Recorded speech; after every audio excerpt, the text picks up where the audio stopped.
Hi, I'm Darwin Sauer. I've been in the battery business for 30 to 35 years, and over those years I have given hundreds of presentations and training seminars to battery sales and service professionals all around the world. I will provide you with a strong but general understanding of batteries in a way that will be useful to you as a battery sales and service professional.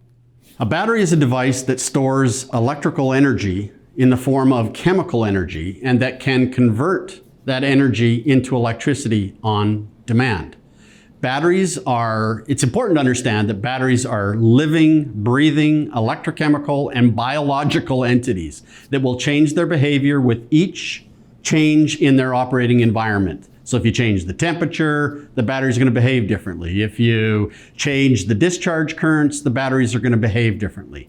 So just like human beings, they will react differently to different stress levels, and they can be simple or complex to understand.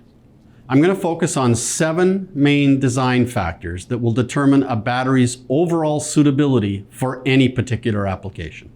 A better understanding of these factors will assist you in providing your customers with the best battery technology for their application.